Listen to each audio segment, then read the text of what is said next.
Halo dan selamat datang di audiobook Edukasi Kesehatan. Pada kesempatan kali ini, kita akan membahas tentang hipertensi atau tekanan darah tinggi, yang sering dikenal sebagai silent killer karena kerap muncul tanpa gejala, namun dapat menimbulkan komplikasi serius bagi kesehatan. Melalui audiobook ini, Anda akan diajak mengenai lebih jauh mengenai pengertian hipertensi, faktor risiko, tanda dan gejala, dampak yang dapat ditimbulkan, hingga cara pencegahannya. Dengan memahami hipertensi sejak dini, diharapkan kita dapat lebih peduli terhadap kesehatan diri sendiri maupun keluarga. Mari bersama-sama membangun kebiasaan hidup sehat untuk menjaga tekanan darah tetap terkontrol dan meningkatkan kualitas hidup. Selamat mendengarkan. Mulai dari pengenalan hipertensi.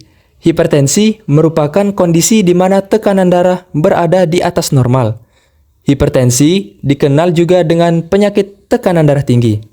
Tekanan darah seseorang normalnya setara atau kurang dari 120/80. Jika seseorang memiliki tekanan darah di atas 140/90, maka ia menderita hipertensi. Menurut Organisasi Kesehatan Dunia atau yang disebut WHO, tekanan darah normal bagi orang dewasa adalah 120/80 mmHg.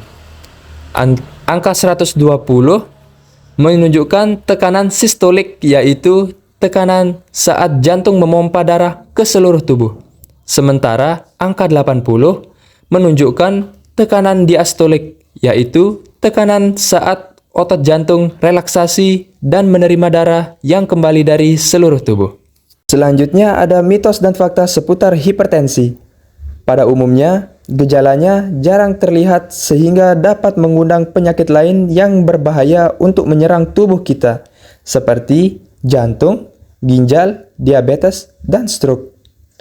Masalah yang timbul tersebut terjadi bila tekanan darah tidak terkontrol dalam jangka waktu yang lama. Hipertensi merupakan penyakit yang seringkali tidak disadari keberadaannya.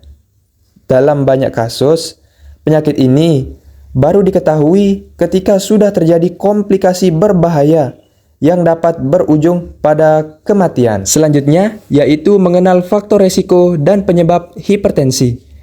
Faktor risiko hipertensi yang tidak dapat diubah yaitu riwayat keluarga, usia, dan jenis kelamin. Faktor risiko yang dapat diubah yakni pola makan yang tidak sehat, terutama yang tinggi garam, kurangnya aktivitas fisik, kegemukan, konsumsi alkohol yang berlebih, merokok, kolesterol tinggi, diabetes, dan obstruksi sleep apnea. Beberapa penelitian telah dilakukan untuk mengetahui komponen genetik yang mempengaruhi tekanan darah dan hipertensi.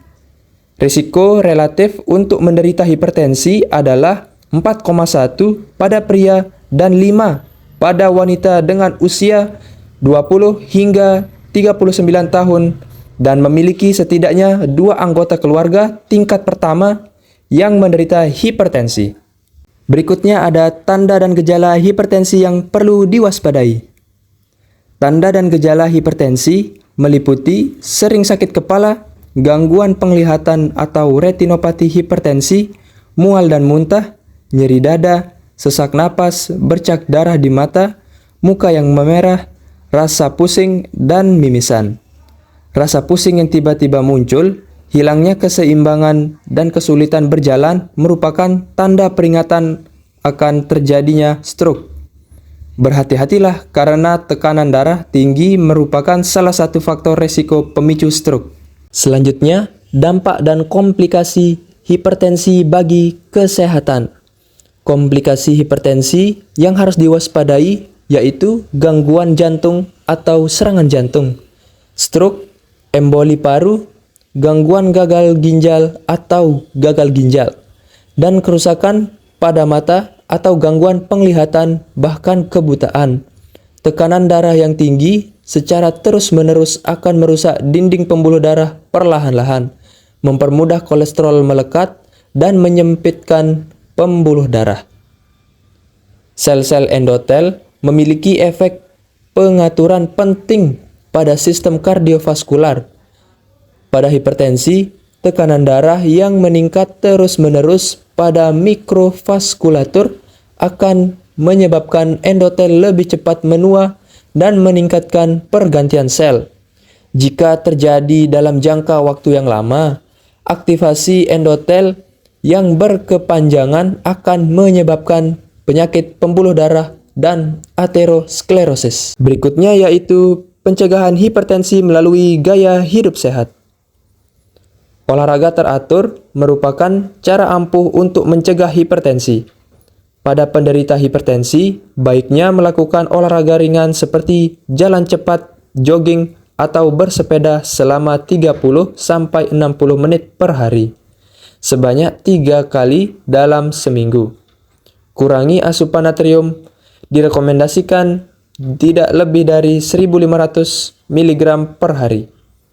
Atur pola makan dengan banyak mengandung kalium, magnesium, kalsium, sayur, dan buah yang kaya serat, seperti pisang, tomat, sayur hijau, kacang-kacangan, wortel, dan melon. Berikutnya, pengelolaan hipertensi dengan pola makan dan aktivitas fisik.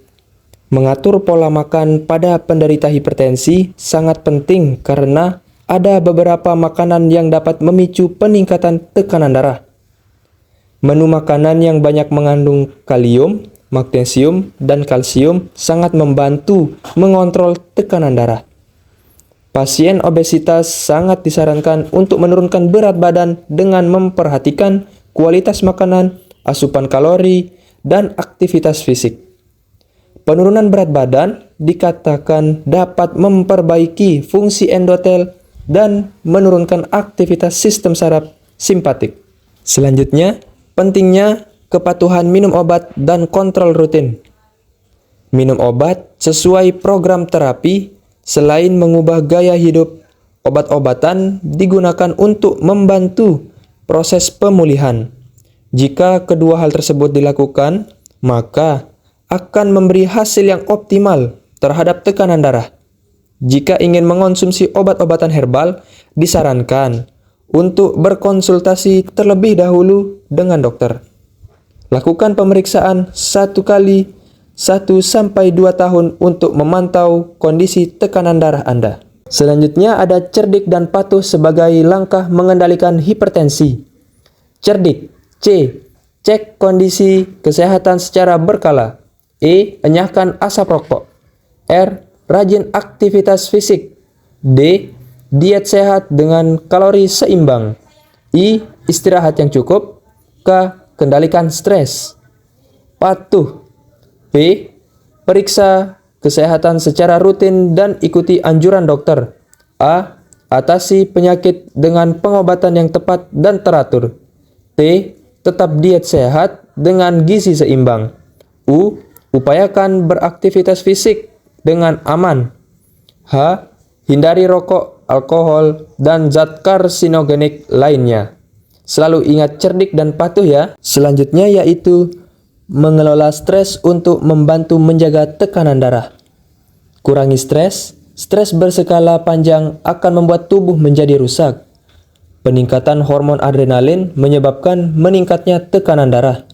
Faktor resiko hipertensi ini dapat Anda modifikasi dengan melakukan hal-hal positif seperti yoga, meditasi, rekreasi, dan melakukan sesuatu yang Anda senangi. Stres mental atau psikososial adalah salah satu faktor utama untuk hipertensi. Pada individu dengan keadaan stres, akan lebih banyak epinefrin dan norepinefrin yang dilepaskan ke dalam sirkulasi darah, mengaktifasi sistem RAA yang akan berujung pada peningkatan tekanan darah. Selanjutnya yaitu tips praktis menjaga tekanan darah agar tetap stabil dalam kehidupan sehari-hari. Tips praktis yaitu olahraga teratur selama 30-60 menit 3-5 kali dalam seminggu. Kurangi asupan natrium tidak lebih dari 1.500 mg per hari. Perbanyak konsumsi pisang, tomat, sayuran hijau, kacang-kacangan, wortel, dan melon. Kelola stres dengan yoga atau meditasi. minum obat sesuai program terapi, lakukan pemeriksaan tekanan darah rutin 1-2 tahun sekali. Terapkan perilaku cerdik dan patuh dalam kehidupan sehari-hari. Demikian audiobook tentang hipertensi yang telah kita dengarkan bersama. Semoga informasi yang disampaikan dapat menambah pengetahuan dan meningkatkan kesadaran kita akan pentingnya menjaga tekanan darah agar tetap normal. Hipertensi bukanlah penyakit yang dapat dianggap sepele, namun dengan pola hidup sehat, pemeriksaan rutin, aktivitas fisik yang cukup, pengelolaan stres, serta kepatuhan dalam menjalani pengobatan, hipertensi dapat dicegah dan dikendalikan. Mulailah dengan langkah yang kecil, seperti mengurangi konsumsi garam, memperbanyak buah dan sayur, rutin berolahraga, serta menghindari rokok dan stres berlebihan. Jangan lupa untuk selalu menerapkan perilaku cerdik dan patuh dalam kehidupan sehari-hari. Terima kasih telah mendengarkan audiobook ini. Sampai jumpa pada edukasi kesehatan berikutnya.